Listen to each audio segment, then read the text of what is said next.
Welcome to the Space Hypergallery. You are in the control room. For help, click on the instructions panel.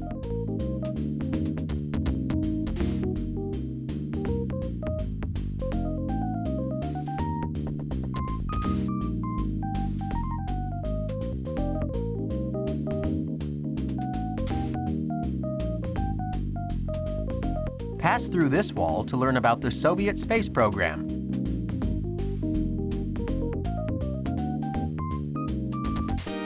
Welcome to the Soviet space program room.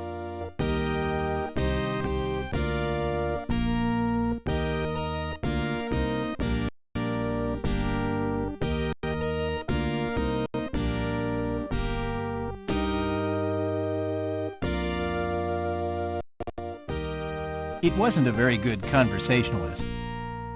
Its only vocabulary consisted of beep, beep, beep. But Sputnik 1 woke up the world like nothing else could have and launched the race for outer space. On October 4, 1957, the Soviet Union put the world's first artificial satellite into orbit.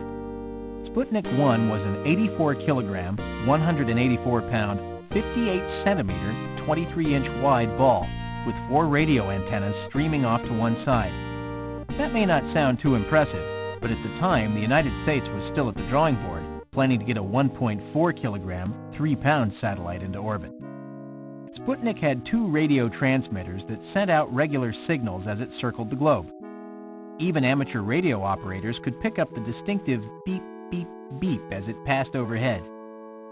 There were no scientific experiments aboard Sputnik, and what information came from the satellite was from observing its orbit and the speed with which the orbit decayed. It was close enough to the atmosphere that some molecules of air could hit it. This friction causes a satellite to gradually fall into a lower orbit until it re-enters the atmosphere. The Soviets followed that triumph the next month by sending up a 500-kilogram, 1,100-pound satellite containing a dog. America, overconfident that it was the world's leader in technology, went into a tizzy. The U.S. didn't have anything in space, but as a result of the national debate, the National Aeronautics and Space Administration, NASA, was created by President Dwight Eisenhower, and Congress enacted the National Defense Education Act of 1958 to beef up the educational system to make it competitive with the Russian system.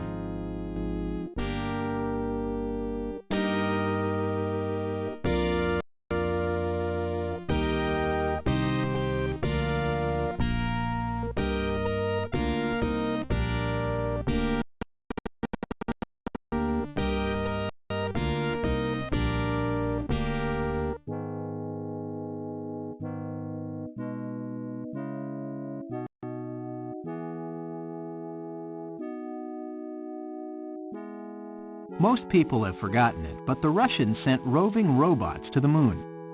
When they realized they were not going to win the race to put humans on the moon, they devised robotic lunar landers, perhaps in the hopes of retrieving some lost glory. In 1970, a year after the first Apollo landing on the moon, Luna 17, also known as Lunokhod 1, landed softly on the moon. This 8-wheeled robot roamed the moon's surface for 10 months. It slept during the 2-week-long lunar night, shutting down in the cold. It awakened during the 2-week-long lunar daytime to continue its roaming. It traveled a total of 10 kilometers, 6 miles, and made photographs of the moon's surface and took other measurements. In 1976, Lunokhod 2 was sent to the moon on a similar mission. It lasted only 4 months, but covered 37 kilometers.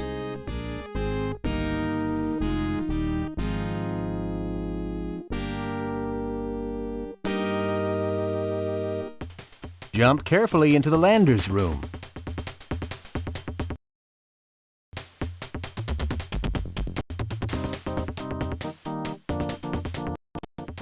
How would humans get to the moon?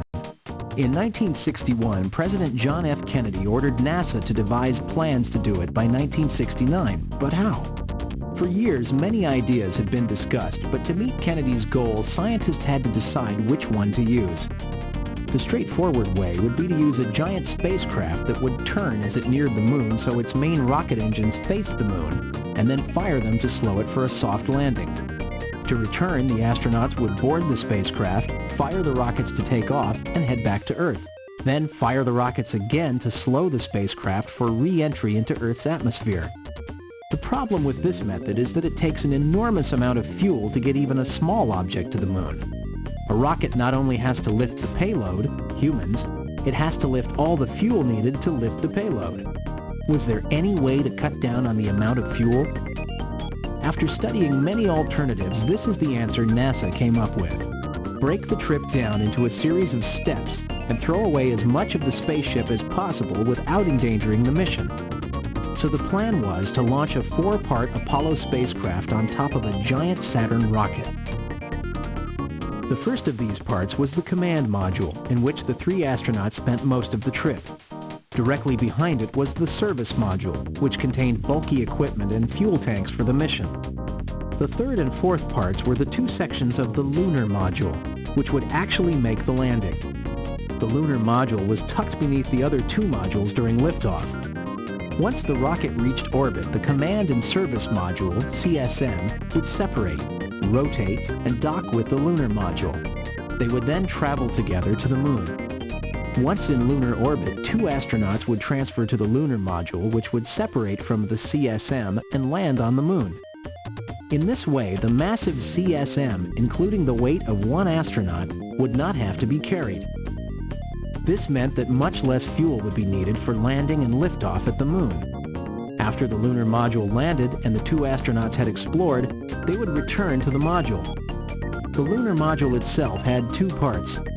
The bottom part, called the descent stage, would remain on the moon. It served as a launch platform for the upper part, known as the ascent stage. When it was time to leave the moon, the ascent stage fired its rocket and blasted off, leaving the descent stage behind. The ascent stage, which weighed 5 tons, rendezvoused with the command and service module. The moonwalking astronauts then transferred back into the CSM, abandoning the lunar module forever. Using the rocket on the service module, the CSM then returned to Earth orbit.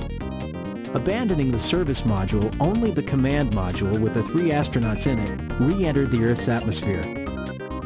Using first friction with the air, then parachutes, the command module landed in the ocean, where it was recovered by the Navy. By abandoning parts of the spacecraft, the amount of fuel needed to get to the moon was enormously reduced. Even so, the main rocket, the Saturn V, was the largest ever made in the U.S. space program.